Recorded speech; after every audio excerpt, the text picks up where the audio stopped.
Developing right now on Morning News Now, pressure and pushback on Capitol Hill. President Trump selling his sweeping domestic policy bill with just 1 week to go before a self-imposed 4th of July deadline. The one big, beautiful bill to secure our borders, turbocharge our economy, and bring back the American dream. That's what's happening, too.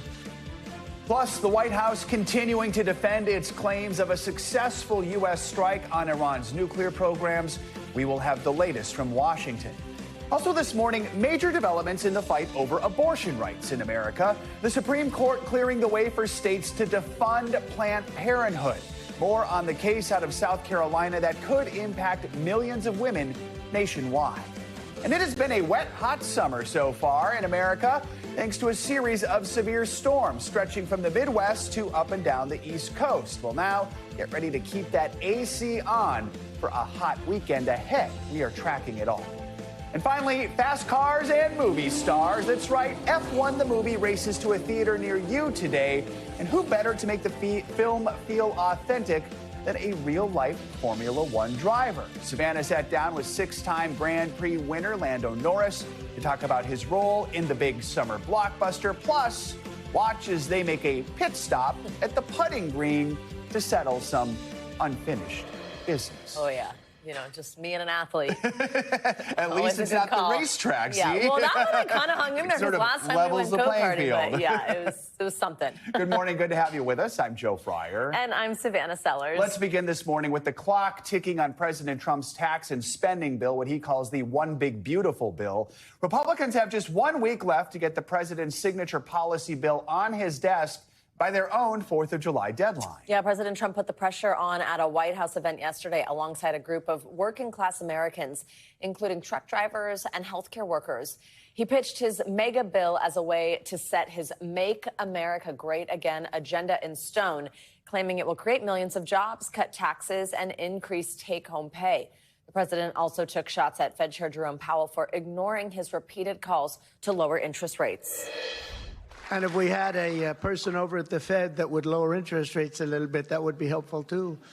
It's hard to believe. This is on top of, we have to fight this guy. He's not doing the job. Meanwhile, the bill is facing new roadblocks that even Republican leaders admit could delay their plans to start voting on the legislation today. After a week where most of the focus has been on foreign policy, the White House now says it will limit intelligence sharing with members of Congress after a report was leaked about the scale of the damage caused by U.S. strikes in Iran. And to be clear, the source of that leak remains unknown. Some lawmakers are now pushing back on the White House claim that Iran's nuclear program was totally obliterated. At a news conference yesterday, the administration criticized the media and aggressively defended the results of the attack. And the reality is you want to call it destroyed, you want to call it defeated, you want to call it obliterated. Choose your word. This was an historically successful attack. NBC News Capitol Hill correspondent Melanie Zanona is standing by with the latest from Congress. But first, we're going to go to NBC News White House correspondent Vaughn Hilliard. Vaughn, great to see you. Good morning. So the president insisted that Americans won't feel any impact. This is back to the big, beautiful bill, from those cuts to government programs. Those are his words, but the nonpartisan Congressional Budget Office has said they expect this bill to add trillions to the deficit and then leave millions more uninsured. How is he trying to sell this to the American people? What do we know at this point? He is trying to sell this as not only an increase in spending for military and border enforcement, but that in the case of Medicaid recipients, as long as you effectively fill out your paperwork and you work or prove that you are trying to get a job, that you should have nothing to worry about. Of course, this has led to consternation not just among Democrats, but Americans who are largely opposed to these cuts, but also even some Republicans, people like Josh Hawley in Missouri, who have called into question the impact that some of these Medicaid cuts would ultimately have. Now, the president has touted that there would be an end to tax on tips and overtime. He also yesterday suggested that there would be an end to tax on Social Security benefits. We should be clear, that is not accurate here. But for Republicans up on Capitol Hill and here at the White House, this is going to be a difficult, potentially few weeks ahead here. This is going to come down to just a couple votes, and it's going to take the backing of Americans in order to help push this thing through. So, Vaughn, I mean, it seems like the president is really trying to put everything into this bill. How high are the stakes when it comes to the president's second term, when it comes to getting this passed? And just what are we hearing from voters about this bill? Right. They could use some help from Lando to navigate their way through this, because this is a moment here where July 4th is the deadline that the president said, including just yesterday, doubling down that he wants the Senate to put this bill on his desk. And the issue is that they can only afford to lose 3 Republican senators. And there are more than that have expressed consternation. I'll let Melanie get into the details there. But the president has made clear that this is a once-in-a-generation opportunity, is the way he put it. For Republicans, they have majorities in the House and Senate, and they have the White House. And so they only need a simple majority to get this through, with 51 votes here. And that's why the president is trying to get this across the finish line, and includes the major tax cuts that they passed during his first term in 2017. And when you look, however, at public sentiment, this is part of the reason to have that event yesterday at the White House, is that a majority oppose the concept of the legislation right now. 59% opposed, 38% approve. And so the president needs to work on trying to convince a greater share of the public that this bill is in their best interest. Ron, love the F1 humor here. Let's turn to Iran now. The Trump administration, like I just mentioned, said it's going to limit intelligence sharing with Congress. This is after this damage assessment of what these U.S. strikes on Iran did on the ground was leaked. And we could talk about the fallout from that, but we also just want to know, I mean, people, lawmakers, Americans want to know how much damage was done to these nuclear facilities. And then there's this other big question about Iran's stockpile of enriched uranium. Was it moved prior to the attacks? If so, to where? Has the administration been able to answer any of those questions? No. And I think that's the top line issue here, Savannah, is that the American public doesn't have the intelligence. The initial assessment from the Defense Intelligence Agency that was leaked earlier this week suggested that there was not as significant damage as the Defense Secretary Pete Hegseth and the president had suggested. But then just yesterday, the CIA director came forward and said that there was, in fact, severe damage without providing details of exactly where that information is. And international inspectors are not going to be allowed to go in to inspect these facilities. So there's those questions. Yesterday, 100 senators on Capitol Hill did get a briefing from this White House, and Republican Senator Lindsey Graham said the intelligence that was shared with them said that their nuclear weapons program was pushed back by, quote, years. But then Democratic Senator Chris Murphy, who heard the exact same briefing, said that it was pushed back by just months. And there are outstanding questions, to your note, about where that potentially highly enriched uranium exists. The defense secretary said that it was destroyed, but at the same time, others are suggesting that there's intelligence that it was taken out of that nuclear facility before the weekend airstrikes. Guys. So many questions here. Vaughn Hilliard, thank you for starting us off this hour. Let's keep this conversation going with NBC News Capitol Hill correspondent Melanie Zanona. So, Mel, let's pick it up where we left off with Vaughn. How is Congress reacting to this decision by the administration to try and limit intelligence sharing? I have to imagine it's a pretty partisan response. Yeah, you're exactly right there. Democrats, of course, were furious. They already feel like they've been entirely out of the loop.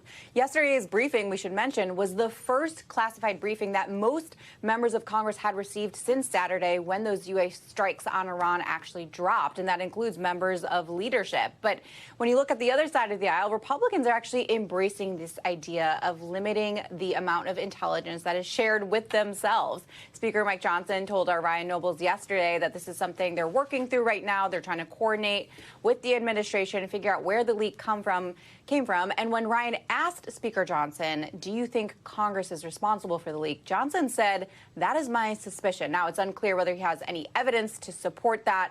But the big picture here is that there does seem to be some growing support among Republicans to limit this intelligence sharing, which would be a huge change in how things operate on Capitol Hill, and it would be another example of how Congress is sort of forfeiting some of its powers as a co-equal branch of government. Mel, we also want to ask you what Vaughn just mentioned there about what we heard from senators after they received this classified briefing about these strikes, despite this decision. There was kind of this mixed conversation going on about what exactly they heard. First, were they convinced by the Trump administration's claim that Iran's nuclear facilities were obliterated? And then tell us about some of those differences we heard that fell, again, as Joe mentioned, along party lines. Yeah, I would say the responses were pretty mixed that we heard coming out of the briefing. For the most part, I would say Republicans were standing behind the Trump administration, but there were a handful of Republicans who were somewhat skeptical that the nuclear program had been entirely obliterated, even as they said, the mission was successful and that they hit the targets. But they said it's just too early right now at this point to know what the full extent of the damage is. But Democrats were a little bit more pointed in their criticism. I want you to take a listen to Chris Murphy. He's a Democrat from Connecticut. I walk away from that briefing still under the belief that we have not obliterated the program. The president was deliberately misleading the public when he said the program was obliterated. The only path forward is diplomacy. And I just have not heard a realistic path from this administration about diplomacy. And the House will get their classified briefing later this morning. We will be staked out, waiting to hear what the lawmakers have to say after that. Mel, let's circle back to the president's tax and spending bill. The Senate referee disqualified certain key provisions of the bill because they didn't comply with budget rules. Bottom line, if Republicans want to pass this with a mere majority as opposed to 60 votes, they need the parliamentarian to sign off on a few things. Tell us more about that and how Republicans are reacting. Yeah, these were some pretty big setbacks for the bill that we saw this week, and that's because the Senate parliamentarian ruled that some of these key provisions that were going to pay for the tax package were actually ruled to be out of order and that they don't comply with Senate rules. So what Republicans are trying to do right now is redraft the language, trying to write it in a way that makes it comply with Senate rules. The problem is this has now delayed the entire process, so this could take even more time. It's unclear when they're going to be able to vote. They're still shooting for that July 4th deadline, but of course, anything that passes the Senate still has to go through the House. And that's coming quick. All right, Mel, thank you so much. Thank you, Mel. Turning to the war in the Middle East, Gazans simply seeking the aid they desperately need are dying in alarming numbers, according to the health ministry in the Hamas-run enclave. Doctors are calling the distribution centers, quote, death traps after a growing number of people have been killed while visiting them. NBC News chief international correspondent Richard Engel has the details, and we do want to warn you, the images are disturbing. At the NIC unit in Nasser Hospital in Gaza, Aya is just 4 days old, born premature, suffering liver failure, and totally reliant on formula, which is in short supply. We're relying on the supplies that we have, extremely limited. They're rationing every day. Doctors here, including several visiting American volunteers, say Gazans are starving because Israel, which controls all access to Gaza, only lets in a trickle of food, and that getting to it can be deadly. It's a common term. It's a death trap. It's a slaughterhouse. The doctors here say almost every day they treat dozens of Gazans wounded while trying to reach aid distribution sites run by an Israeli and American-backed group called the Gaza Humanitarian Foundation, set up to replace the UN and ensure that aid is not stolen by Hamas. But human rights groups say the new system has a fatal flaw. As desperate Gazans rush for supplies, many have been shot at by Israeli troops. 410 killed this month, according to the UN. Doctors here say 14-year-old Fahad was killed while trying to collect food. The boy was brought back to Nasser Hospital along with the empty bag he'd hoped to fill and take back to his family. And while our team was filming, this boy was brought in. His name is Jihad. His family says he was shot by Israeli forces while collecting water. Can you ask him to lift his leg? Okay, so left leg weakness and decreased sensory sensation. Probably has some spinal cord injury. So we're suspecting a spinal cord injury. The doctors say he has a bullet by his spine. They worry he may never walk again. The Israeli military says it does not fire on civilians at those aid sites, but has acknowledged that soldiers have targeted individuals who approach them, appear threatening, or are in unauthorized areas. Richard Engel, NBC News, Istanbul. A ruling by the Supreme Court made on the second to last day of its term will have major implications for Planned Parenthood. The court ruled for South Carolina yesterday in its effort to defund the reproductive health care group, concluding Medicaid patients cannot sue the state over its attempt to deny Planned Parenthood Medicaid funding. The ruling was along ideological lines, with all 6 conservative justices backing the decision and the 3 liberal judges opposing it. Let's bring in senior Supreme Court reporter Lawrence Hurley and NBC News legal analyst Danny Ceballos to break this all down for us. Lawrence, start with you. What more can you just tell us about the court's ruling here? I mean, the bottom line here is that this is a big win for the state in its attempt to defund Planned Parenthood. You know, one thing to note here is that this isn't really about abortion, because Medicaid already doesn't provide abortion care as part of the program that is administered by the states. But this is about South Carolina not wanting Planned Parenthood to be able to provide any care under Medicaid, including, you know, cancer screenings and pregnancy testing and things like that. And so this allows them to do that by saying that an individual patient who maybe likes Planned Parenthood and receives Medicaid and wants to continue receiving treatment through Planned Parenthood has no ability to go into court and say, I want to vindicate my rights. And the liberal justices in dissent, led by Ketanji Brown Jackson, said that, you know, this is part of a long line of cases where the Supreme Court has curtailed civil rights. And so they kind of cast this in a much broader sense, which is in line with other dissents that they've had in cases recently. So that's the kind of summary of what the court did. Danny, as is often the case with the Supreme Court, a decision here doesn't just necessarily impact the state with which this particular suit was brought. What does this mean for other states? It means that other states now can exclude Planned Parenthood from Medicaid funding.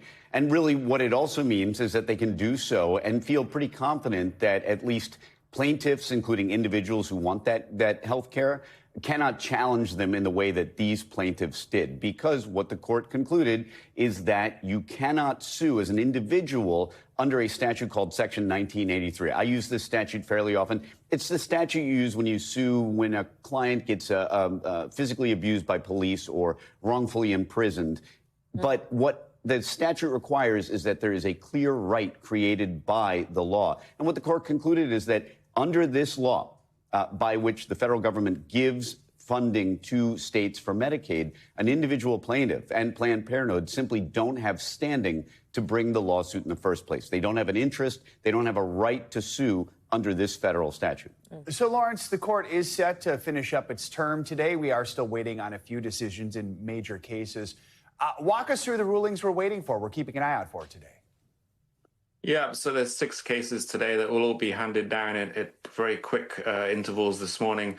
The biggest one that people are looking at is the attempt by President Donald Trump to end birthright citizenship, the constitutional right under the 14th Amendment. The court isn't actually deciding the merits of that. They're just deciding whether judges around the country had the power to enter nationwide injunctions that blocked this program. But any decision the court makes that says the judges didn't have the power to do that means that the plan could start to move forward in some form, even as every judge that's ruled on it has said it's illegal. And then there's a whole host of other cases. I won't go through all of them, but there's cases on healthcare, there's cases on voting rights, and various other issues which will all be getting a lot of attention this morning. Danny, as we just saw in the South Carolina decision, the court's decision was split along these ideological lines. How do you imagine they may rule on some of the cases that Lawrence just said we're still waiting on? Likely along the same exact lines. It's what we've seen, at least lately, so no surprise there. I mean, you've seen pretty consistently the 3 liberal justices dissenting and very vocal in their dissents, writing opinions even where the majority simply issues a basic few lines, either granting relief or denying relief. So I expect you'll see dissents among ideological lines, and you'll see very vocal dissents from the 3 liberal justices. All right, Danny and Lawrence, thank you both. Appreciate it.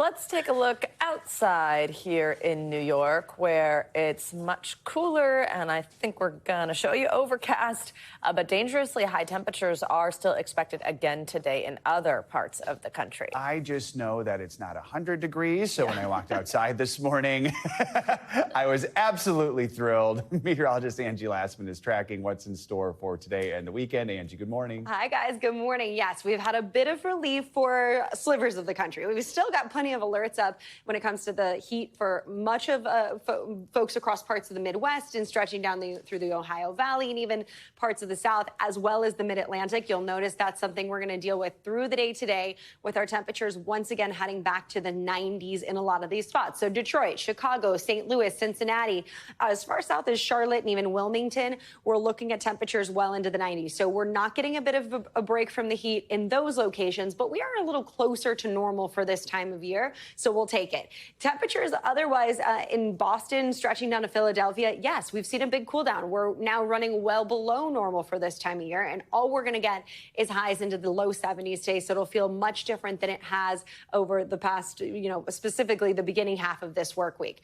Meanwhile, as we look ahead to tomorrow, a lot of 90s across the board for the Midwest. We've got 80s for Cleveland, 95 for Baltimore. Boston tops out at 73 degrees. We roll into the beginning of July with temperatures into the 90s and high 80s for a lot of folks. And again, this is pretty typical for where we should be for this time of year, and that's what we're going to get. We see highs into the upper 80s in New York City on Sunday, low 90s for Wilmington, and it's the 90s and high 80s for St. Louis and Milwaukee as well.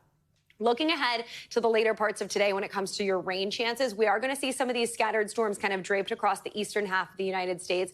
That severe threat, though, specifically focused across parts of southeast Michigan. That's going to be, hail, wind gusts. We can see some of that in the picture here as we get into the afternoon hours. And then as we head into tomorrow, some of that rain will work across parts of New England, stretching down through the Northeast, the Mid-Atlantic. We'll see kind of this unsettled pattern. So we will have to deal with some of these brief kind of heavy downpours and scattered storms across that area. Otherwise, out west, it's the heat, it's the sunshine that you're going to get for your Saturday plans. There's that rain I just mentioned for the east. The good news is, guys, across the east, we'll see nicer conditions, a much better and even great beach day on tap for folks across that region as we get into Sunday. Not just a beach day, a great beach day. There you go. There you go. Love to see it. Thanks, Angie. Much more to come here on Morning News Now. Later this hour, beach goers will beware. A truly unfortunate accident on the Jersey Shore, raising safety concerns about popular beach umbrellas, the new device that could help keep you safe this summer. Up first, though, after the break, a closer look at the controversial crackdown on immigration. As new data reveals, more than half of those arrested haven't committed a crime. We'll be right back. We're back with a closer look at the ongoing immigration raids being carried out by federal agents across the U.S. President Trump has repeatedly insisted his administration is only going after, quote, criminal aliens. But new ICE data reveals that more than half of the nearly 200,000 people arrested since October have not committed a crime. NBC News correspondent Jacob Soboroff has the details. In Southern California, dramatic videos show federal agents detaining day laborers in Home Depot parking lots and chasing farm workers across fields. What you're doing is kidnapping. This street vendor clung to a tree as agents tried to bring her into custody.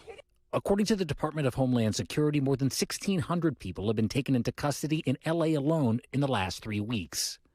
An all-out blitz promised by border czar Tom Homan at the start of the raids. Are there more days coming ahead? Absolutely. We're going to be out there every day. President Trump reiterating he wants to deport 1 million undocumented immigrants a year. What we're doing is we're really going after the criminal aliens, of which we have plenty to work with. But according to new ICE data obtained by NBC News, 120,000 out of the 185,000 immigrants arrested by ICE since October have committed no serious crimes. Alejandro Barranco says that includes his father, Narciso, an undocumented landscaper who was cutting bushes at an IHOP when he was pinned to the ground by federal agents last weekend.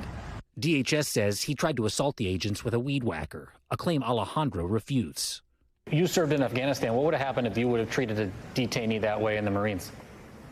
I promise you it would have been a war crime, and the situation would have been completely different. DHS says its officers used the minimum amount of force in detaining Barranco. If President Trump is watching, what do you want to say to him? I want President Trump to know that not all these undocumented people are bad. Most of them are here, hardworking people. Our thanks to Jacob Soboroff for that report. That ICE data says 6% of the undocumented immigrants who've been arrested were convicted of sexual assault or murder.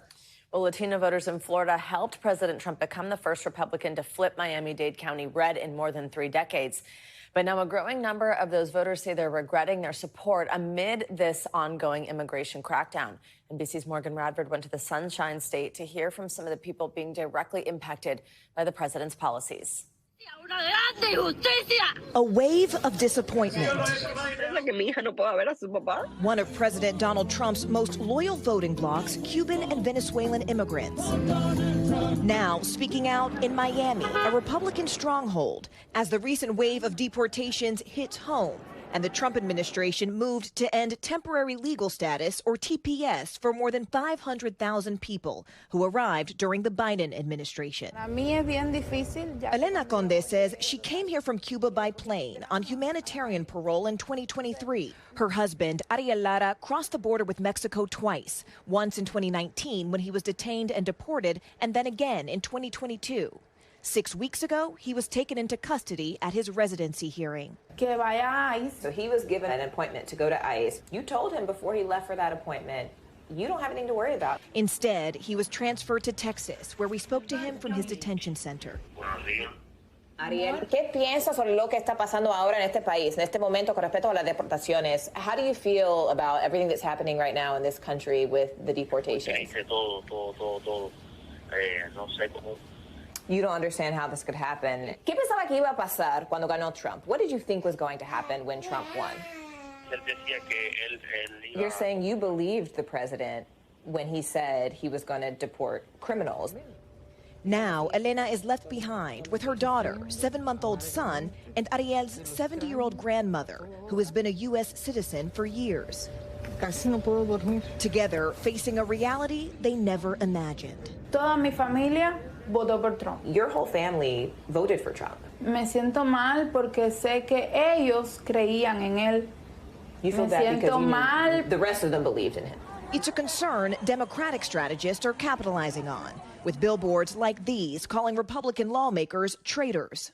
Still, here in Florida, Trump won almost 70% of the Cuban-American vote in 2024, along with 61% of Doral, home to the largest Venezuelan-American population in the U.S. They used us. Adelis Ferro is the co-founder and executive director of the Venezuelan-American Caucus. How is the Venezuelan community feeling right now, especially in the context of these deportations? Desperate, terrified. There are people with mental health issues. There are people with panic attacks, anxiety attacks. They rather to die than go back to Venezuela, and then people have to stop. People are talking about taking their lives. I have those messages. Because the situation here Because of the situation. They rather so to take their own lives, yes, than go back to Venezuela. The ripple effects affecting families and businesses. This Venezuelan business owner, who asked us not to use his name to protect his business and fellow owners, said the political instability has led to a 20% drop in revenue. It's affected your clients as well as the people who work here. A lot of people have already invested in businesses here, and they've stopped because they just don't know what the future brings. Morgan Radford, NBC News. Well, coming up, wildfire survivors left in limbo as they try to rebuild. I am very grateful that the house is still there. However, from an insurance standpoint, I think it would have been easier if it had burned. When we come back, we're going to take you to Los Angeles, where some homeowners say insurance companies have left them feeling victimized twice. This is Morning News Now. We are back with a look at an insurance issue that's leaving some victims of January's Los Angeles wildfires in limbo. Several people say their insurance adjuster keeps changing without follow-up, leaving them struggling to rebuild their lives.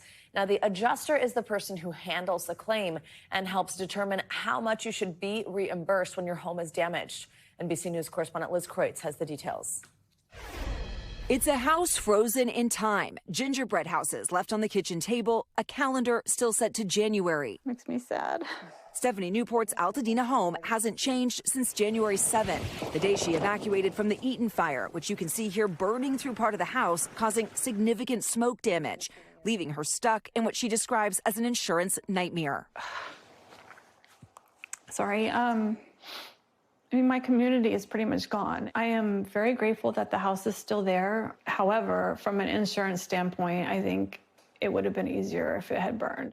Newport's living room covered in layers of toxic ash and debris. We've been to a lot of smoke damaged homes since the fires. This is without a doubt the worst that we've seen. The swimming pool, black. Newport, who is covered by State Farm, says her biggest challenge, her adjuster, the person responsible for managing her claim, keeps changing. In 5 months, she's been assigned not 1, not 2, but 7 adjusters. 7 adjusters, yeah. What is it like to get passed around like this? It's extremely frustrating. It's like starting over every single time. NBC News also spoke to 5 other State Farm policyholders impacted by the LA fires who describe a similar pattern. Just this month, California's Department of Insurance announced an investigation into State Farm's handling of fire-related claims. The commissioner citing specifically the frequent reassignment of multiple adjusters with little continuity in communication.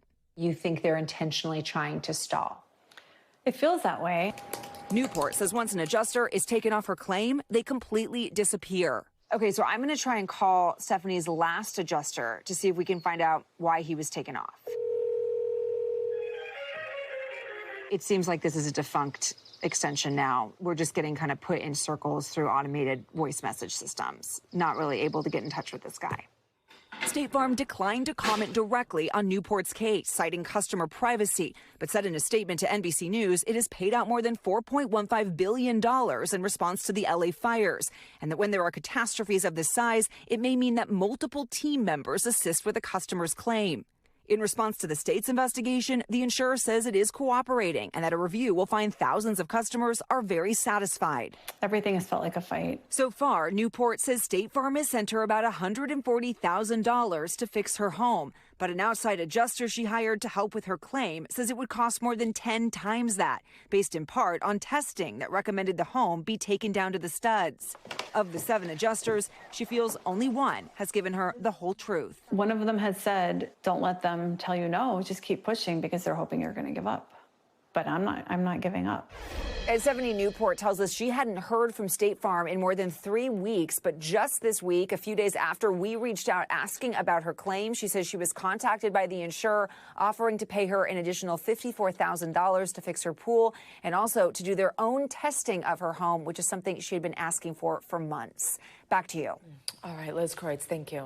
If you are heading to the beach this weekend, we do have an urgent safety warning for you. A lifeguard in New Jersey was in the middle of her shift when a gust of wind sent her beach umbrella flying and impaled her.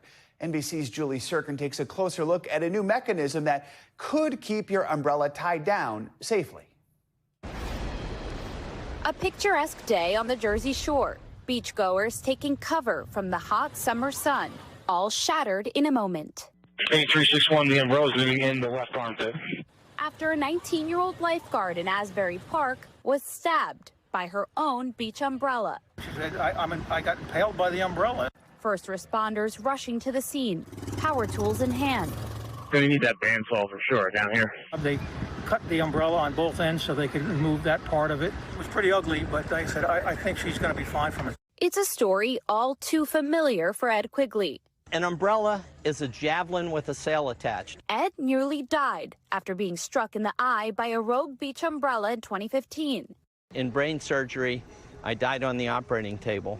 Took them 23 minutes and 7 cycles with those shock paddles to bring me back. Since that day, he's made it his mission to improve beach umbrella safety. Everyone's just shocked that this is a thing that happens so regularly. I think the first question to ask is, did you ever see an umbrella blowing down the beach? Everyone has. Well, if everyone's seen it, then everyone's been in a potential dangerous situation. Now, Ed's installing these warning signs at beaches up and down the East Coast, like here in Wildwood, New Jersey, pointing beachgoers to a new voluntary safety standard for beach umbrellas from the Consumer Product Safety Commission. So over 2 years, they tested beach umbrellas on beaches and in wind tunnels and developed the scientific data to say this is what you need to keep an umbrella secure. And basically what it is an anchor device that provides 75 pounds of resistance to lift, which is what the wind does. We asked the expert, Ed, to show us how to set one up with an anchor. This is actually the anchor. The umbrella goes through the center. It's a little more involved than what you might be used to. So then you attach two sides of this triangle. Grab your little shovel. We want to take this other loop up here, and then we just finish it off a little bit on the sides. Put your umbrella on it as normal and open your umbrella. The result? Shade. That's much safer. Now, if anybody tries to lift this umbrella, it's about 120 pounds. So it's not going anywhere. Compare that to an umbrella without an anchor. Now, how difficult is it to pull this umbrella out without the anchor? Nothing at all. Ed says at beaches he's been to this summer, these types of anchors are not common yet. I look forward to maybe another 10 years. I don't know if I last that long, looking out and just seeing every umbrella with an anchor device on it. He's hoping to get the word out so that injuries like his never happen again. Julie Sirkin, NBC News, Wildwood, New Jersey. Coming up, it is the end of an era for a fashion powerhouse. Anna Wintour says she is stepping down as Vogue's editor-in-chief. Her announcement and what happens next for the iconic magazine. Plus, drawing blanks, Pixar's latest animated film falling short of box office expectations, how it could signal a bigger shift in Hollywood. This is Morning News Now. Welcome back. While it's summer blockbuster season at the movies, one recent release is getting a lot of attention for its underwhelming box office performance. It's Pixar's newest animated film, Elio. Yeah, the movie came out in theaters last Friday. It grossed less than $21 million over the entire opening weekend. That's a far cry from its production budget of $150 million. Elio was the worst opening weekend ever for a Pixar movie. Once a studio that could do no wrong. It's part of a wave of recent original family-friendly cartoon films, or in some cases, live-action remakes of beloved cartoons that have flopped at the box office. Entertainment journalist, pop culture expert, our friend Brian Balthazar joins us on this one. Brian, good morning. So Elio is not the only new original kids film, as Joe just said, that struggled in 2023. Ruby Gillman, Teenage Kraken, I think, is that how you say it? From DreamWorks. Kraken. From DreamWorks. Wish from... Our point has been made, right? Our point has been made. I don't know anything about that one. I had never heard of that movie, ever. Right. And honestly, I kind of feel like that's part of the thing with Elio is, like, I don't know that much about it except for the fact that we've been talking about it here, like what its plot was and everything. But Wish, Migration, all underperformed. I mean, these once used to be gold. Why do you think we're seeing this? Well, it's very interesting. So first of all, it's important to note that kids' films should actually have an opportunity to double the box office because we're looking at co-viewing. You're getting a ticket for your kid and maybe one or two parents or more. So these should be big performers. Here's some of the reasons. One is that there are just fewer moviegoers in general. That means that they're just not going to the theaters in general. But then we also have fewer cinema releases, fewer choices. Lots more people are going to streaming and finding their offerings there. So, of course, that's going to impact the box office. Then there's kind of the more densely layered, the more complicated subject of the complicated storylines. Elio is a great example of one that had so many moving parts. And there's some reasons behind the scenes that we think this is happening. I have to admit, I watched the trailer and I didn't fully understand what the movie was about, even though it did get good I reviews. did the same, and I felt the same, honestly. So on the flip side, we do have animated movies that are prequels, sequels, remakes that do very well at the box office. Pixar's Inside Out 2 topped more than $1.5 billion worldwide since its release last summer. Despicable Me 4 has grossed nearly $1 billion. Moana 2 raked in $225 million just in the opening weekend alone. So what's the biggest production challenge that animation studios face when they're creating new, original, kid-friendly movies? Right. Okay, so first of all, animated films are notoriously expensive. They're incredibly cost prohibitive to make. And just like any work project you've been on, when they have a high budget project, more and more people want their eyeballs on it, right? And what happens then is more people, more executives are saying, you know what, let's add more to this story. Let's give it a little more nuance. Let's hire some more screenwriters. So then suddenly you have gone from films with simple premises like Finding Nemo, where the plot was literally Finding Nemo, to ones like Elio, where there's another galaxy, there's a clone of him, there's all these layers. Now that doesn't mean a complicated plot can't work. We saw how Inside Out has had two versions of it. So that was a kind of densely layered plot, right? There was a lot of story to unfold there, but it was clear and concise. And they really laid out each character very well. But that's not always happening in some of these films. And we talk about, okay, we always have too many sequels. We have too many remakes. This is why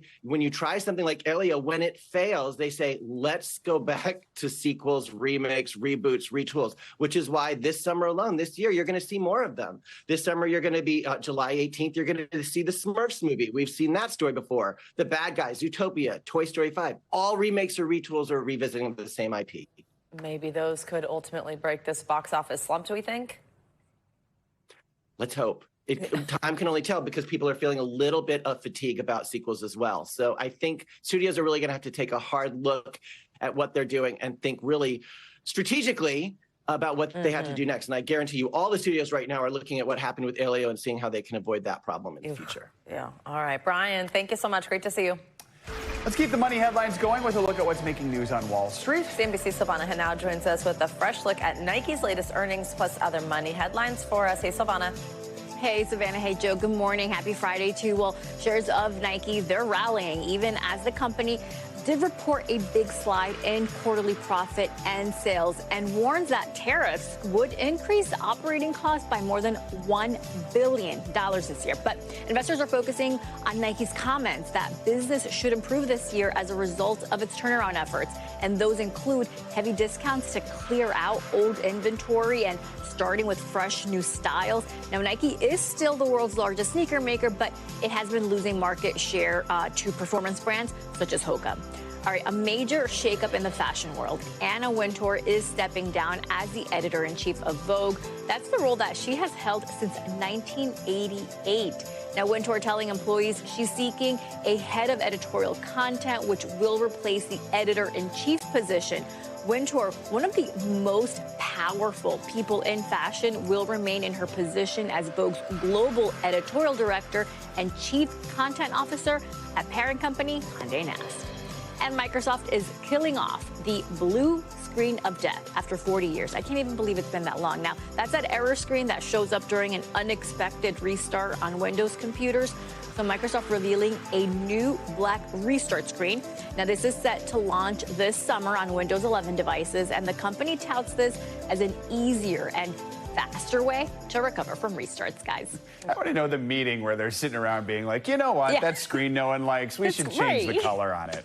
I remember that day when every screen here, there was that major outage, and it was on every we experienced it too. Screen when we showed up at the Crocodile. I was like, it's going to be a good day. All right, thanks, Silvana.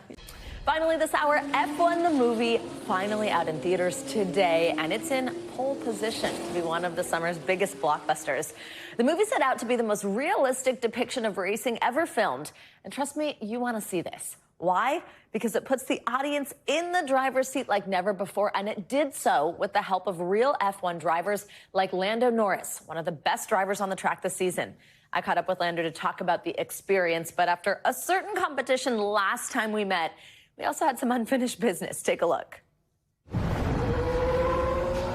Zooming into theaters this weekend, F1 the movie. An epic ride with an ambitious goal. Produce the most realistic racing film ever made. How'd they pull it off? By putting stars Brad Pitt and Damson Idris in real cars on real tracks, surrounded by real F1 racers like Lando Norris. Literally, they were on the grid with us. They're there for the national anthem, all of those things. Lando's had quite the season, and I just happen to be a huge fan. Last year, my dreams came true when we went karting together, and I hung in there. But unsurprisingly, Lando won. So now that we're hanging out again, a rematch of sorts, playing Lando's second favorite sport, golf. Oh, you actually hit my ball. You're winning.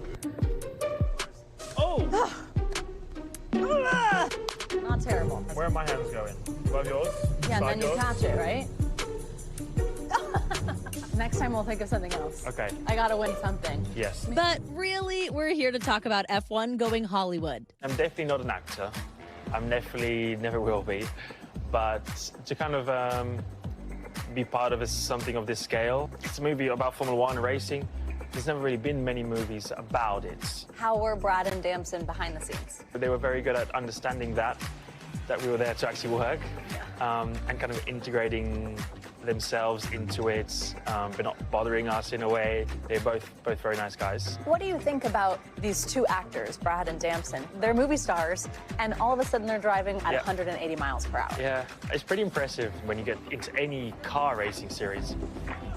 It's quite scary for them to come in and learn how to adapt to a car, but also start to drive it at a pretty good level. It's cool to see, and I think they both got into racing a lot more themselves because they understood what it takes, how hard it is. And audiences will see just how nuanced the sport is, like the fact that you're competing against your teammate. You're there to work together, you work for the team, they hire you, but every driver is, grew up and wanted to prove themselves to be the best. So you always want to go out there and try and prove you're the best, you're the fastest, you're the number one. Is there anywhere you wish there was a track? New York would be a cool track. I think street circuits are cool because they're always very unique. If you could listen to music in the car, what would it be? I love country. Country is probably my most go-to music. Yeah, so if I had to choose right now, it would probably be country. Love that. Are you bored driving on a regular road? No, more the opposite. Yeah?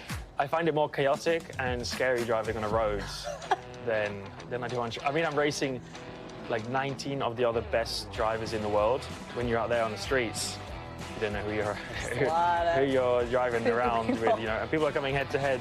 We all drive in one direction, on the roads you're driving like straight into people. So I'm more scared driving on a road than I am in Formula 1. Are you excited for F1 to be consumed by a whole new audience in a movie theater? 100%, because the more fans and supporters we have, the better for us. It creates more of an atmosphere, and that, again, is only a good thing for us. It makes it a lot more enjoyable, driving and racing.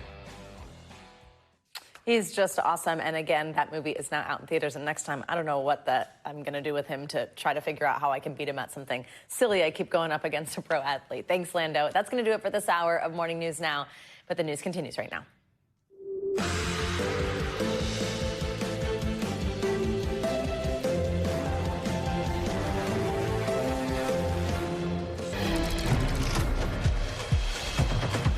Good morning, I'm Joe Fryer. We start this hour of Morning News Now with some breaking news out of the Supreme Court, which is releasing its final opinions of this term. In just the last hour, the court issued a 6-3 ruling that gives President Trump a legal victory, at least for now. This case centers on the issue of birthright citizenship, a right that's enshrined in the Constitution, something the president wants to end. In fact, earlier this year, he signed an executive order to end birthright citizenship, something that was quickly blocked by lower courts. So here's what happened today. The Supreme Court said that when a lower court issues an injunction to stop a presidential policy like this, that injunction can't apply to the whole nation. It only applies to the state that sued or the person who sued. Now, the court did not rule on the merits of this case. In other words, whether the Trump administration's efforts to end birthright citizenship are constitutional. With that, let's bring in NBC News Washington correspondent Alice Barr, who joins us with more on this. Alice, good morning. I mean, this birthright citizen case, one of the biggest rulings we were waiting for today. Once again, 6-3 vote, the court's 6 conservatives versus the 3 liberals. Tell us more about what the court decided here. Yeah, Joe, and we're all kind of digesting this very quickly and processing what is a lot of very consequential information that kind of goes a long way toward restructuring some of the basic ways that we think about how our legal system works. Nationwide injunctions are something that have been employed many, many times throughout this second Trump term.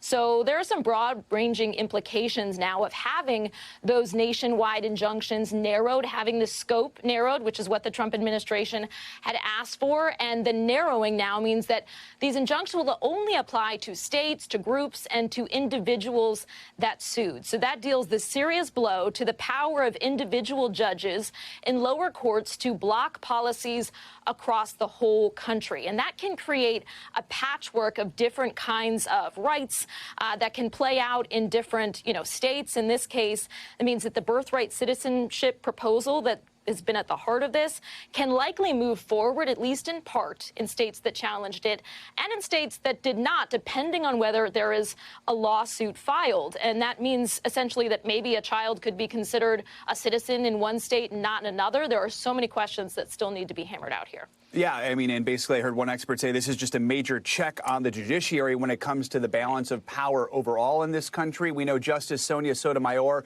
took the rare step of reading her dissent out loud in the chamber this morning. She's calling this decision a, quote, gross mistake. What more are we hearing from those three dissenting liberal justices?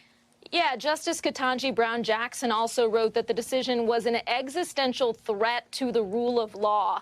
And that's getting back to a little bit of what I mentioned earlier about how this basically restructures what we think of as the rule of law. She says the majority largely grants the government's wish. But in my view, if this country is going to persist as a nation of laws and not men, the judiciary has no choice but to deny it. So you mentioned this. It's about the checks and balances that this nation, of course, is founded upon. And one of them, at least that's been used quite a bit throughout this second Trump term, has been the courts stepping in when they feel that the Trump administration has overstepped what's the executive branch's authority.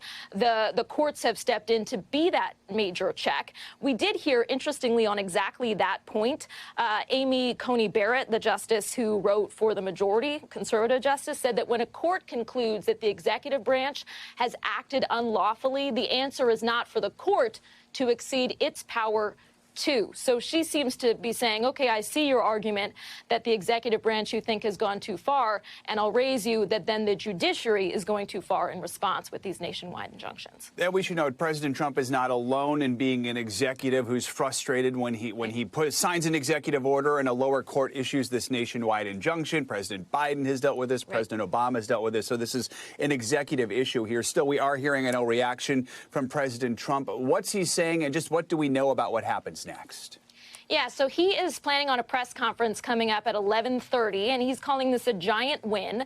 And yeah, there are serious questions about what is coming up next, because the birthright citizenship case is, in a way, it's a major component, but it's not the entire piece of the puzzle here, because there are a number of other nationwide injunctions that had been put into place on other immigration-related issues, on DOJ, issues about cutting federal funding for public schools, all kinds of things had been stopped in their tracks through nationwide injunctions. And so there's a very good chance now that the Trump administration is going to be kind of pulling out a binder and going back through and trying to figure out how this ruling applies to all the other injunctions that they've been facing throughout this term. All right, NBC's Alice Barr, appreciate you joining us to digest this breaking news. Thanks, Joe. On Capitol Hill, Republicans are just 1 week away from their self-imposed deadline to pass what President Trump calls his big, beautiful bill. The president is still urging the party to get his signature tax and spending blueprint onto his desk by July 4th. But Republican leaders are concerned about new roadblocks on Capitol Hill. NBC News Chief White House correspondent Peter Alexander has the details. Peter, good morning. Savannah, good morning. President Trump was planning to spend this weekend at his New Jersey golf club. An administration official tells us he's going to stay here at the White House instead to try to get this bill all wrapped up. And this morning, it is facing new obstacles and opposition, even among some Republicans, meaning that self-imposed July 4th deadline may have to slide.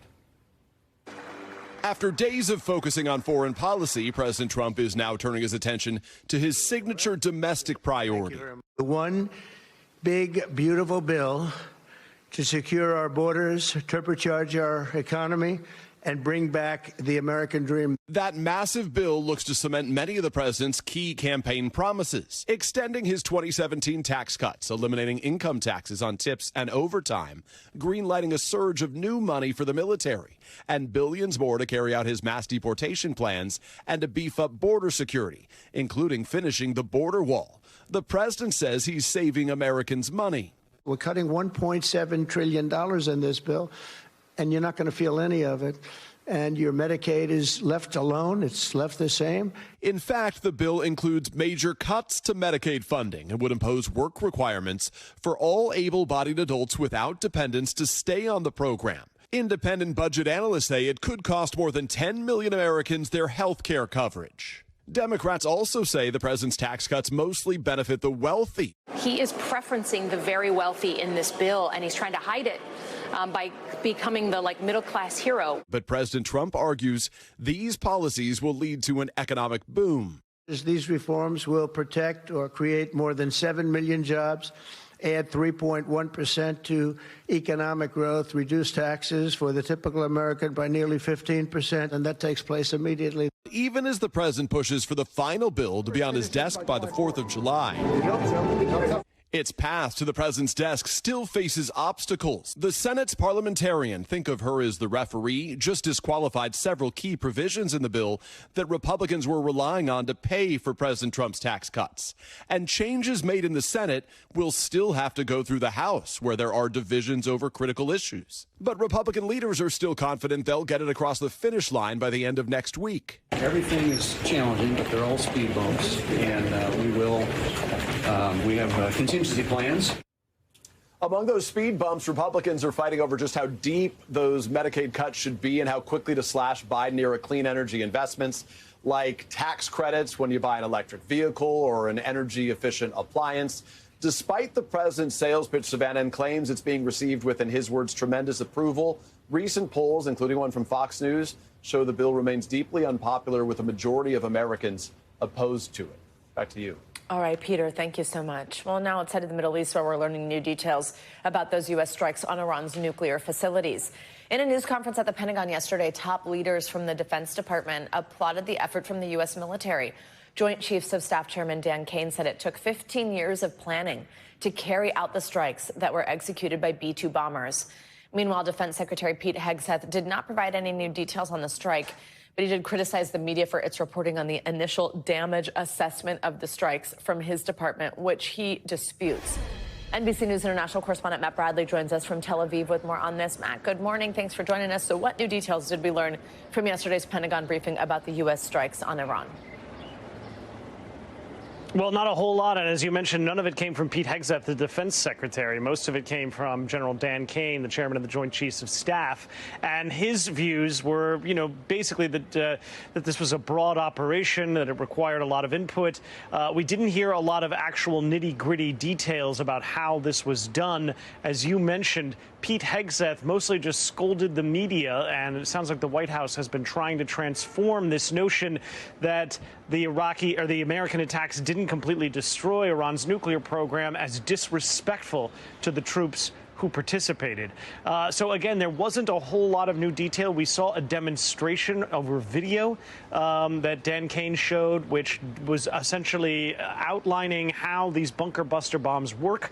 It showed one of the bunker busters going into soil or concrete and then exploding into an open cavity. And as he mentioned, we don't have any videos of the actual explosion itself, but he did say that some of the follow-up jets who came after those who dropped the bombs, they saw that there was a huge explosion. Now, again, we know from the intelligence agencies and from others that it is going to take quite a bit of time to fully evaluate the extent of the damage. But right now, the Israelis, the White House, and the Iranians and the IAEA are all saying that the damage was extensive. So that all flies in the face of that early assessment by intelligence agencies. Matt, yesterday we also heard the first public statement from Iran's supreme leader since these strikes. He's 86 years old. He hadn't been heard from publicly in a week. What did he have to say, and have we heard anything from him about next steps in this conflict? Yeah, well, just as we've been seeing the White House saying that this is a declaring victory, we also heard the Ayatollah, the supreme leader of Iran, declaring victory as well, though in his case, I'm not sure if the public in Iran who have seen the pummeling that the U.S. and the Israelis gave them are going to believe him. He essentially said that the Iranians gave a hard slap to the Israelis. He said that the reason why the Americans intervened themselves was because they were afraid that their Zionist project, which is what he's referring to about Israel, would fail without American help. So he is portraying this as a victory by the resistance. He congratulated them for their victory against Israel. Now, again, all of that, we're not entirely sure that the Iranian public believes him. It might take a while to know, as we're only slowly seeing Iranians getting back online. Matt, while I've got you here, I actually do also, of course, want to ask you about what's going on in Gaza, because we have this information. It's from the health ministry of the Hamas-run enclave. But earlier this week, they said hundreds of people have been killed near these aid distribution sites that we've seen set up in the past month. What do we know? Well, these are set up by the Gaza Humanitarian Foundation, which is a U.S.-backed group, which is also participating along with Israel in distributing a lot of the aid that's been going into the Gaza Strip ever since Israel slightly lifted its 11-week-long blockade on Gaza a couple of weeks ago. Now, we have seen repeated shootings at a lot of these aid stations, but also at aid stations that are connected to the United Nations. Aid is distributing in now through some other means. But right now, the Palestinians are saying that these aid stations are a bloodbath, and that even approaching them, trying to get food in order to survive, means that one is risking their life. All right, Matt Bradley, thank you very much for your reporting here. Well, the 4th of July holiday is next week, if you can believe that. But guess what? Gas prices have fallen to a 4-year low despite ongoing geopolitical and, of course, that trade uncertainty. But is it going to hold throughout the summer? NBC News senior business correspondent Christine Romans is here to talk more about this. Christine, okay, hey, some good news on a Friday. I'll take it. I know. Absolutely. Why is this happening? You know, you've got OPEC, the OPEC nations are pumping more oil than normal right now. You've got the U.S. drilling a ton of oil, has been for several years now. So you have an abundance of oil, and of course, oil is what you make gasoline out of. And you have sort of some concerns about demand a little bit, concerns about the economy that can damp down demand. So you've got good supply, maybe a little bit less demand. Supply, demand, that means price movements. So prices are falling here. And how much are they falling by? Where are we at right now? You're about 20 cents less this week today than you were a year ago. So that's real money. Oh. If you're filling up a car or an SUV, you're talking about $6 or $7 more a gallon or per fill up. It's like real money. It's real money. So the national average has been falling, and it's the cheapest in 4 years. Wow. So that's really good news. Tuesday is when most people will hit the roads. Next Tuesday, and then that 4th of July weekend is really like Tuesday through Monday. Right. So that whole long stretch, it'll be cheaper to drive if you're driving. People are heading out Tuesday. I know, right? Lucky them. Where in the country are these prices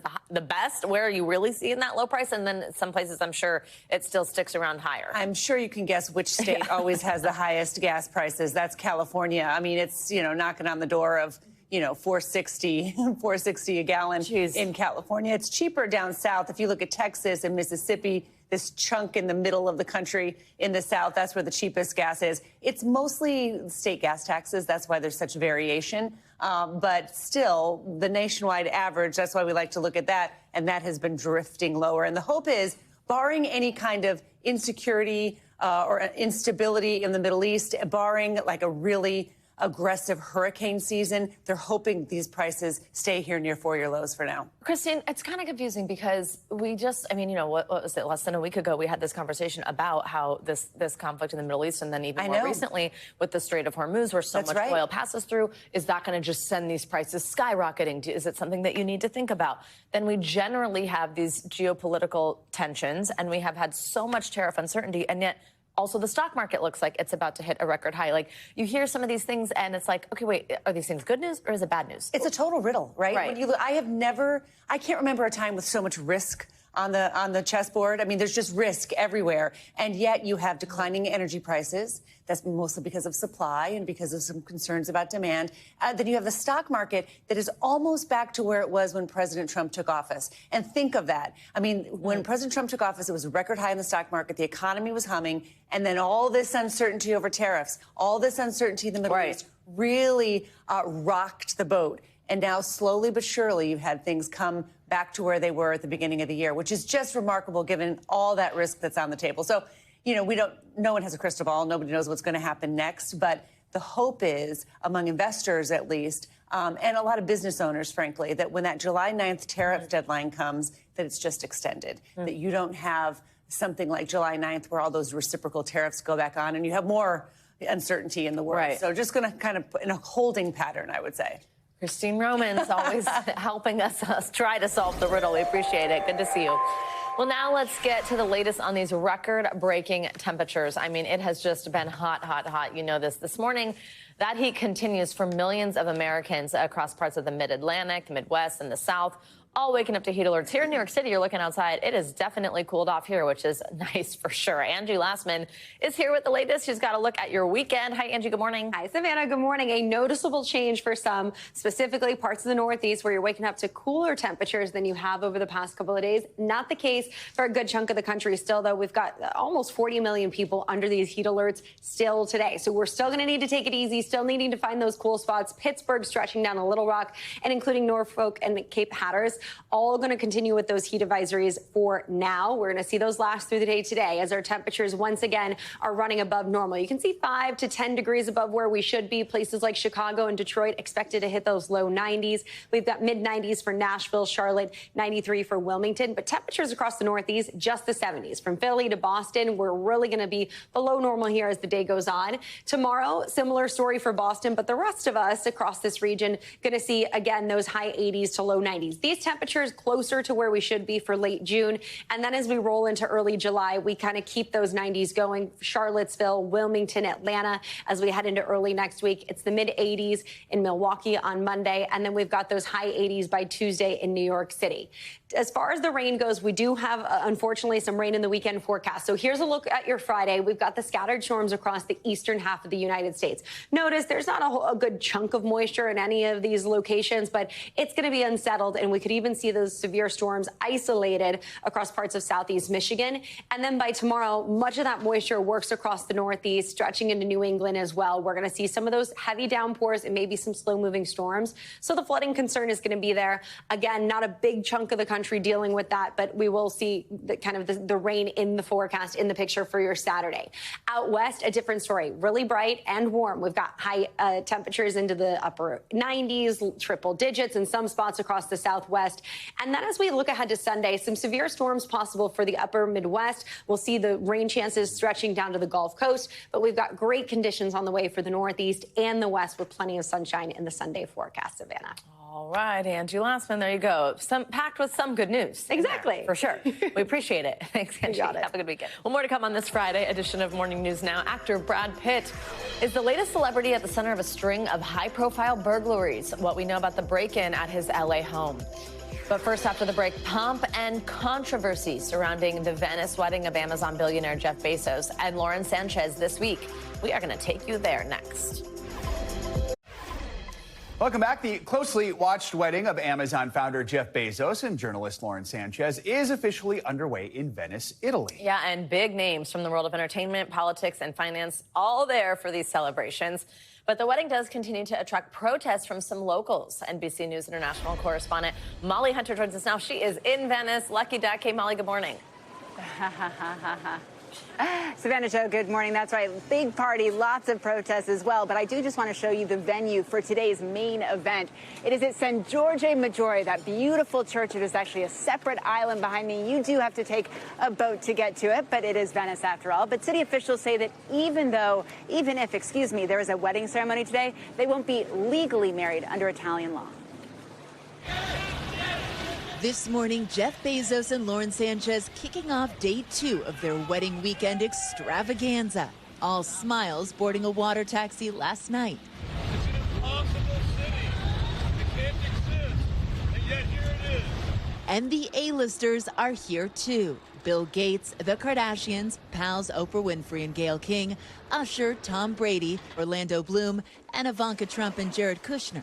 And just like the bride and groom, everyone travels by boat. And here, of course, we've got one of the highlights of the city, which is Rialto Bridge. Tour guide Igor Skamparin discreetly showed us last night's venue. The beautiful 14th century Madonna dell'Orto in a quiet neighborhood, interrupted mid-party by dramatic thunderstorms. And Friday's event will be a little bit farther away from the crowds. Directly across from St. Mark's, you have San Giorgio Maggiore, a beautiful church on an island, and behind it, an amphitheater. Behind the church, we got an amazing garden with like an amphitheater. We use it for different kinds of events. Like ceremonies for 150, 200 people, for example. Intimate little ceremony in between friends. Back to the main island, the third and final party location is also a stunner. And Saturday night's exclusive party, even more off the beaten track. It is at the Arsenale, the city's old naval shipyard, still controlled by the military. And it is incredibly hard to get to for the public, for the paparazzi, and most importantly, for the protesters. The group, No Space for Bezos, has been small but noisy in recent weeks. This city is for everybody, for Bezos, for her wife, and for you, for me. And local painter Luigi says it's cause for celebration. Absolutely forever positive. It's a right, beautiful occasion for every human. And not only business, is life. And love. Love.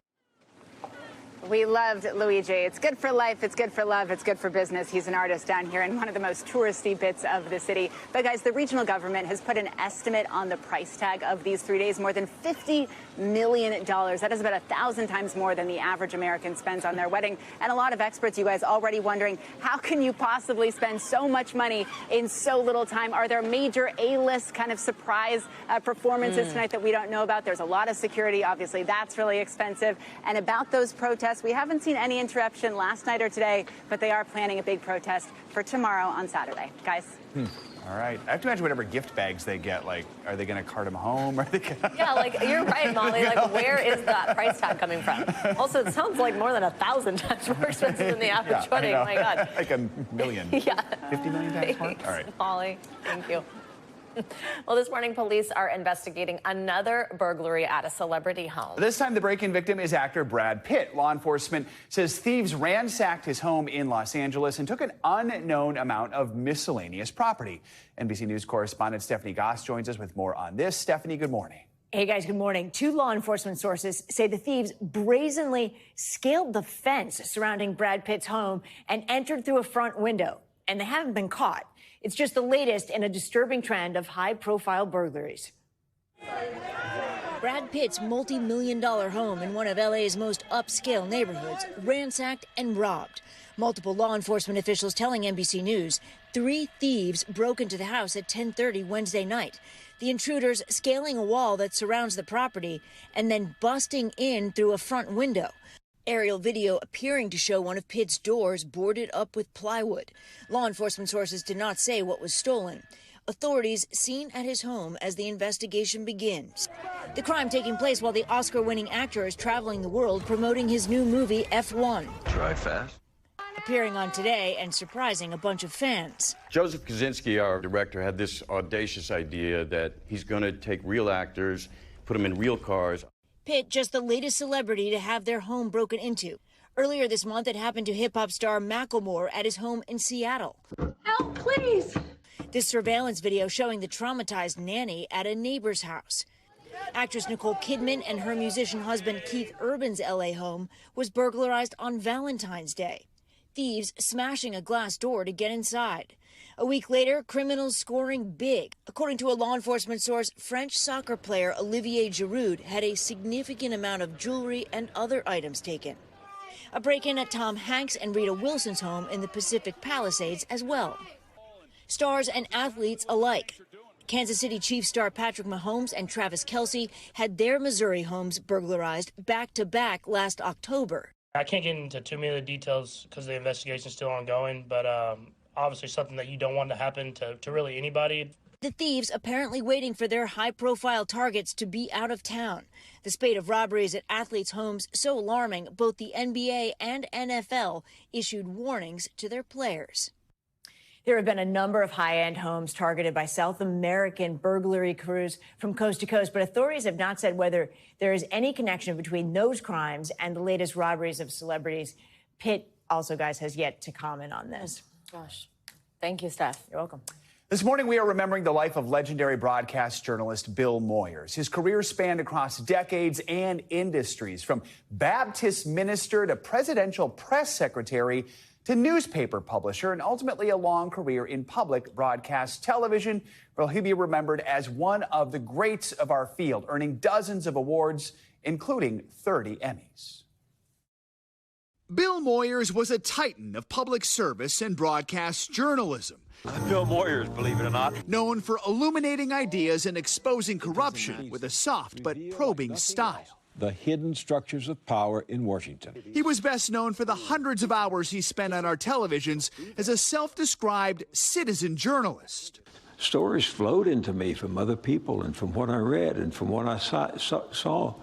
And I just decided I'd spend my life asking questions. Well, he worked for 10 years at CBS as chief correspondent and news analyst and joined our family at MSNBC in 1996. Good evening.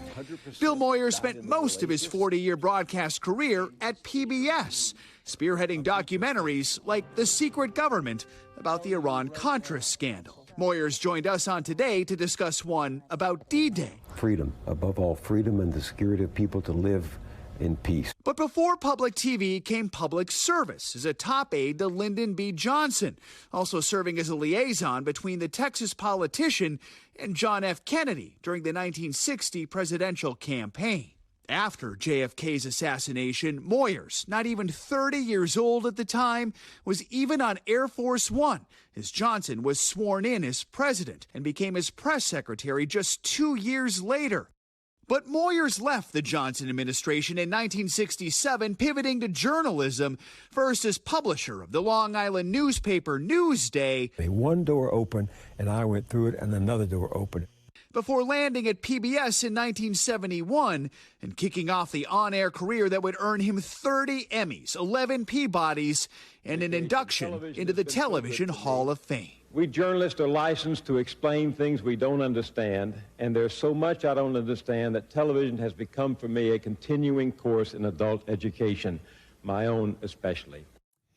And some tributes honoring Bill Moyers came in overnight. The Lyndon B. Johnson Library writing his legacy is one of purpose, clarity, and compassion. Vermont Senator Bernie Sanders saying that Moyers had the courage to explore issues that many ignored. And Ariana Huffington called him a true public servant in every sense of the word. What an incredible look back. Thanks, Joe. Coming up, is napping actually beneficial to your brain? Yeah, we're going to dig into some new snooze clues, revealing a possible link between catching those midday Z's and heightened problem-solving skills. So don't sleep on us. We'll be right back.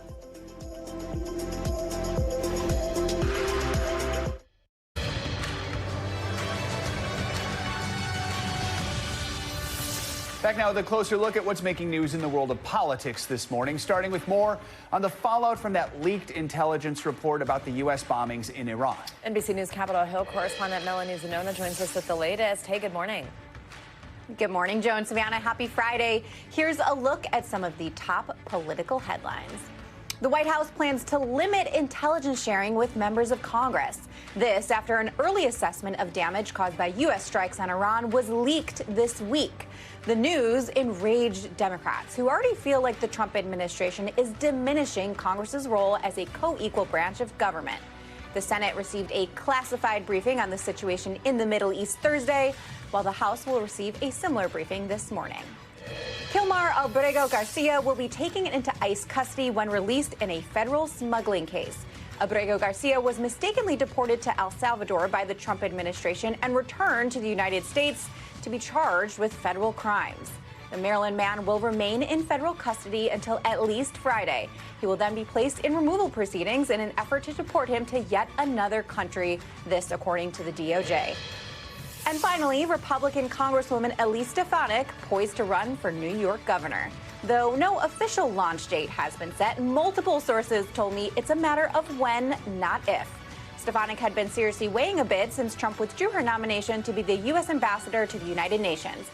The question now, will fellow New York Republican Mike Lawler also get into the race? He told our Ryan Nobles this week he's still weighing a final decision. And that's what's making news in politics this morning, guys.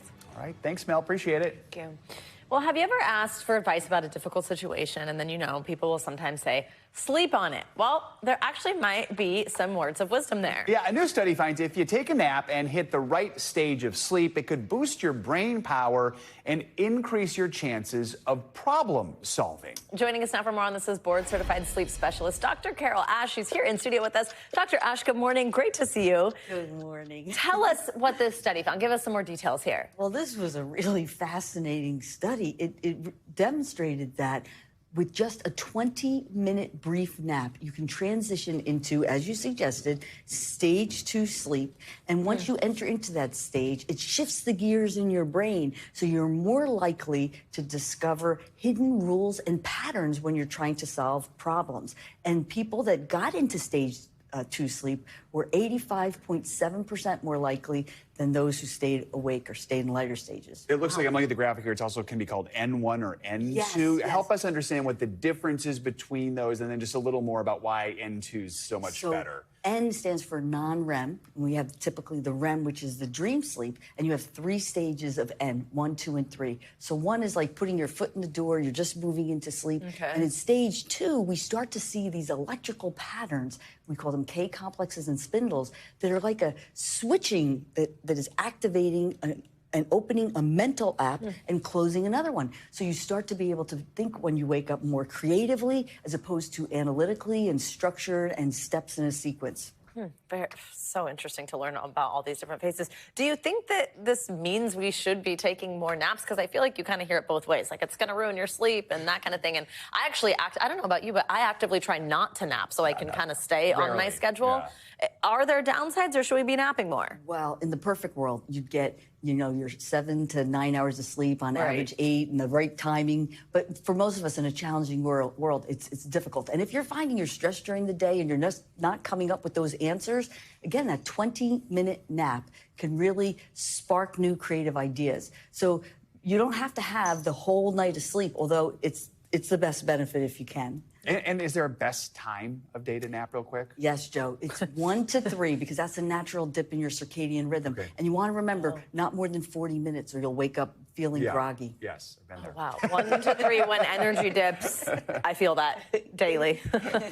Dr. Carol Ash, thank you so much. Fascinating study and great to have you with us in studio. Coming up, we've got some tough news for the millennials out there. The humble iPhone, now old enough to vote. That's right, 18 years of transforming the way we communicate. After the group, I'll chat with a group of teens who are the same age on the sleek piece of tech that's changed the world. That's next on Morning News Now. We are back with a major shakeup in the fashion world. After nearly 4 decades, Vogue magazine will soon have a new leader. Editor-in-chief Anna Wintour announced yesterday that she's begun the search for her successor. NBC News correspondent Liz Kreutz has more on the massive impact she's had while at the helm of America's fashion Bible. Well, hey there. Anna Wintour will remain the publisher of Condé Nast, but she'll continue to oversee Vogue and a slew of other magazines globally. But Vogue US will soon have a new head of editorial content. The search for her replacement now underway. And one thing's for sure, whoever steps into the role has some very big designer shoes to fill.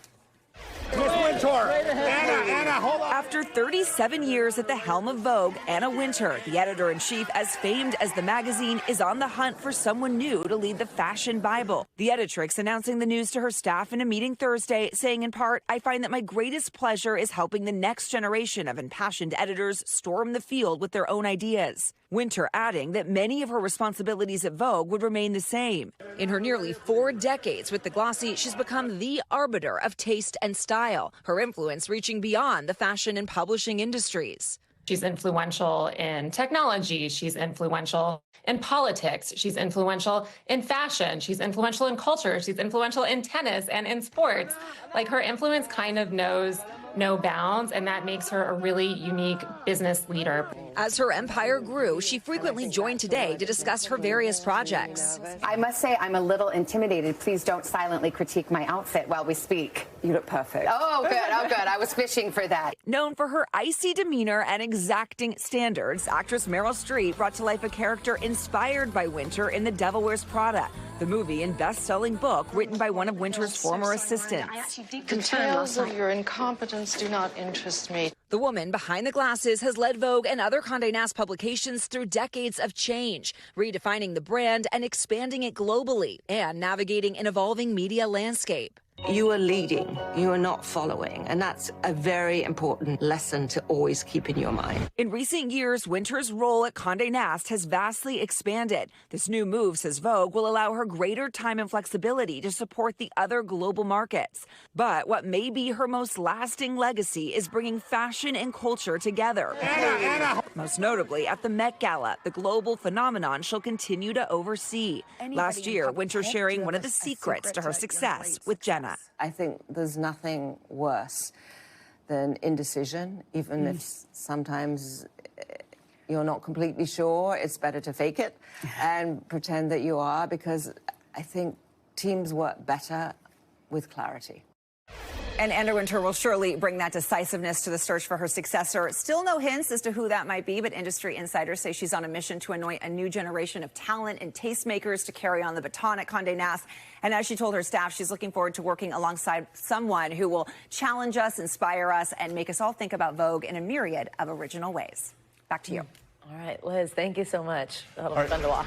More money moves now. A new partnership could help expand access to the blockbuster weight loss drug Wegovy. CNBC's Silvana now has that and other Wall Street headlines for us. Hey, Silvana, good morning. Hey, Savannah. Hey, Joe. Good morning. Happy Friday. Yes, so Novo Nordisk is expanding access to its weight loss drug Wegovy, and this is through a new partnership with Weight Watchers. So starting July 1st, Weight Watchers will work with Central Pharmacy to fulfill and deliver prescriptions. Separately, patients who pay cash can get a month's supply of Wegovy through the drug maker's NovoCare pharmacy for $299. That one-time price will also be available through Novo's other telehealth partners through July 31st.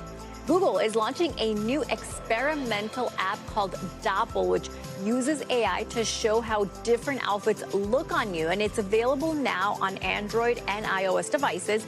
And all you have to do is upload a full body photo, and then you use photos or screenshots of clothes to try them on.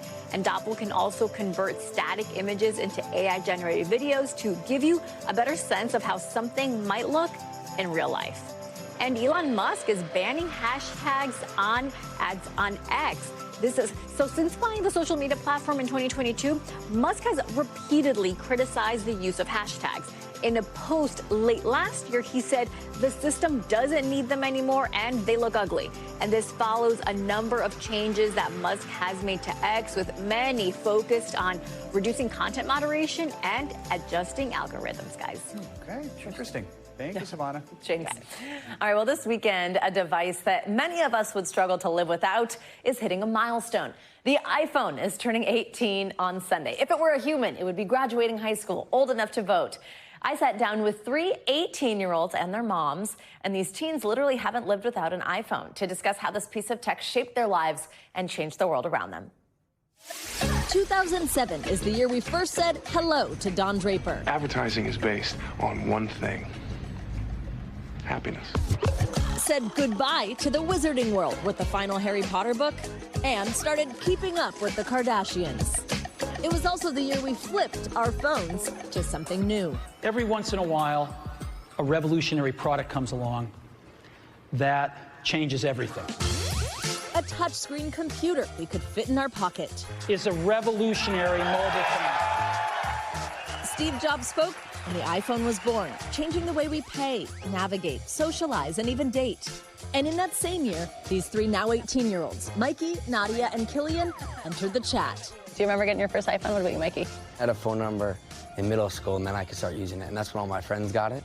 They have never lived in a world without an iPhone, so we sat down with them and their moms to see exactly what that meant. We knew we were in trouble when Michael tried to scroll the TV, and he thought he could make it change the channel by swiping it. So, have any of you ever used a flip phone? No, absolutely not. Played with my mom. What about a phone with an antenna? No, that wasn't a thing. Sounds like an alien concept. When you pick up your phone, what are you usually doing? Listening to music or texting my friends. Okay. doom scrolling on TikTok. Yeah, I'd say music or social media. But there's also a reliance on the device these teens aren't sure is always positive. So I'd be sitting in a class that's an hour and 15 minutes long, and like 10 minutes go by and I'm like, I need to reach for my phone right now. Like, I can't sit there and pay attention. We communicated better before. I think it definitely their generation, it affected their communication skills. And in these 18 years, evolution and innovation. From grainy pictures to cinema quality cameras, 125 times more storage for those personal photos, and farewells to the home button, the headphone jack, and the lightning cable. It's also meant these teens never had to do things the old-fashioned way. Do you have anyone's numbers memorized? I don't have a single phone. Oh my God. Can't You couldn't remember call your mom anything. if you had to? No, not at all. Killian, we need to memorize that in case of emergency. And we wanted to see, have they ever used these old things? Do you know where we are? I don't think I have to look to tell you no. Like, We're I like couldn't here. even figure it out. Right, we're around here. I don't know exactly. What do you point to, Jersey?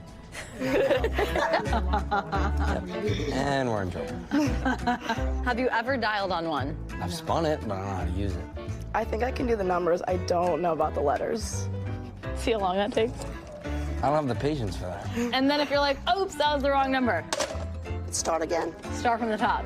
If you didn't have your iPhone, and let's say you needed an electrician, the lights aren't working, how would you go about getting that help? Whip out the old phone book, fill out a landline, and make the calls that way. I'm impressed she knows what a phone book is. Yeah. Me too. You're not talking about the phone book in the drawer that has all your aunts and uncles' numbers. We're talking about like a published book, right? Know that. No, I thought only family members. Yeah. I was only going family Yeah, members. I didn't think so. I was going to say, we don't have a yellow pages. Of people and of services, 2 books. Like random people? Why would you want random people's numbers? But for the people they love, these teens say the iPhone is key to their connection. Definitely feel more connected because you can talk to anyone at any time now, or you could be anywhere and talk to someone. So it's really nice having the iPhones and everything. I mean, we've all come to get used to it. Yeah, I mean, when I started in the business, I had to use a payphone to call anyone while I was out in the field. We used the Hudson map to try and find someone's address. I mean, so it's like, you forget how spoiled we are now that Totally. we don't have to do all that. I mean, it really was funny for me even seeing like these things that they just literally did not know Right. about because they have never needed to see one or use one. Pretty funny. All right, very cool. All right, coming up, if it is Friday, that can mean only one thing here on Morning News Now. Yeah, grab your popcorn, maybe your coffee. After the break, we're taking you to Hollywood with the latest and greatest from the world of entertainment. It's everything that you simply can't miss this weekend. Stick around.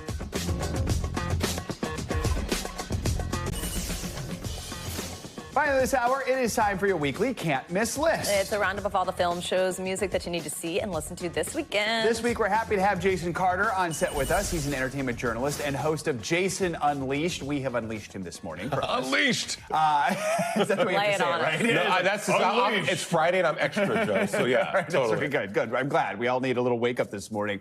F1, we've been talking about it for weeks. It is finally upon us. What else do we need to know? That Brad Pitt is ageless. He's a vampire. Oh, He yeah. looks incredible, but no, Yeah. fantastic movie. This is finally it's here. This movie dives into what F1 is. It's a culture. Of course, we have the story of Sonny Hayes, who Brad Pitt plays, who's this underdog who's retired. He comes back to mentor Damson Idris, who plays Joshua in the film. Same guy who directed Top Gun Maverick, blockbuster, Joseph Kosinski. They brought back Hans Zimmer for the score. It's essentially the same movie, but F1, Yeah. right? Make it F1. Race cars instead of fighter Exactly, jets. but Yeah. Brad and the whole team got to really immerse themselves in the F1 culture with training prior to the movie in Abu Dhabi, Vegas, Miami. And Brad has gone on record saying this has been one of the most transformative roles of his career. He had a blast doing it. And you're going to get it. Jerry Bruckheimer's producing it, so it's going to be action-packed, lots of driving, really great camera shots, behind the scenes, in the car, well worth it. Savannah, I mean, you had the chance to I've see seen it. it. I got to interview Brad, the whole cast. It was crazy. Everybody here already knows my obsession, so yes. If I could be you in another life. Yeah, I know. And Brad, you're right, ageless. It's kind of crazy. Also smells very nice in real life. I've been asked that question like 10 times. What does he How smell does like? He smell? Just, Like I don't know, musky? fresh, amazing. Okay, we've got a lot to get through. Don't let me know I can spend the the rest of the show doing this. Let's talk about Megan. The second one's coming out. This is like a cult classic kind of It was a vibe. runaway hit back in 2022.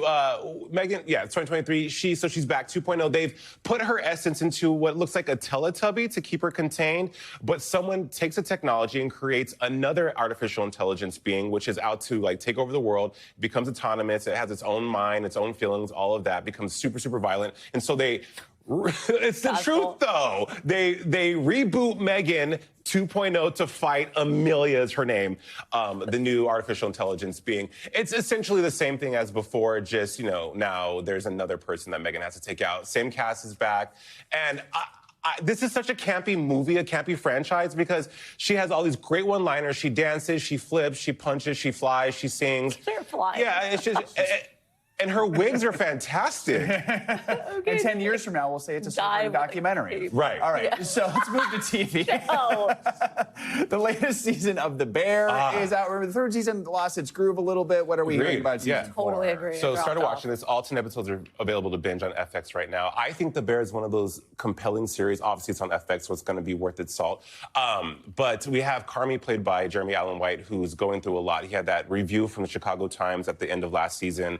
We're now coming into the aftermath of that. What does that mean for the restaurant? What does that mean for all of the people that are working there? Will they focus on getting a Michelin star versus keeping the restaurant open? They've been tasked with finding a way to save the restaurant in 90 days. So that's all I'm going to say. It's essentially season 3, but Carmi's season gotta 4, get it yeah. together. Who All right, does? Yeah, okay. This is going to be like a lightning round now. 3 more things to hit, less than 90 seconds. Squid Game. Squid Game's back. Final season, streaming on Netflix. Get into it. You know what's going to happen. Will player 456 survive? Anyone could die any minute. There you go. Apparently, it's supposed to be more intense, which I didn't think was possible. Yeah, I okay, know. music fans. Show is not a fan. Nelly. I watched it once. And I was Remember like, that? nope. All right, Nelly why and do you like Ashanti, On a Peacock. reality show. Yeah, I mean, All they've been on and off for over a decade. They got married in 2023, had a baby in 2024. You can watch Nelly and Ashanti, We Belong Together, streaming on Peacock now. They are hip-hop and pop royalty. Love it. I love that as well. Okay, finally, now we can relax on this one. Lorde, she's got a new album out, and it's been a long time. Right, it's been 4 years since Solar Power, 2021's album, which was this folky, frolic through the tulips kind of vibe from Lorde, but now she's back with one of her most rancorous albums. This is loud, brash, very authentic, very revealing, very personal. It's called Virgins. I mean, this girl has been famous since she was 16, back in 2023 when she blew onto the scene with what was it called? Royal. She won, what? 2 Grammys. All the awards. Oh my gosh. Yeah. I still 4 listen to that albums later, album all the she's time. 28 years old, and she's really being... She's old and wise. Joe's got jokes this morning, you guys. I love it. But she's old, wise, and this is sonically different than anything we've heard from What a from Lorde. tease. Yeah. Carter, thank you so much. Appreciate Great it. to have Fun time, you guys. That's going to do it for this hour of Morning News Now. We thank you for watching, and remember, stay updated on breaking news and top stories on the NBC News app or watch live on our YouTube channel.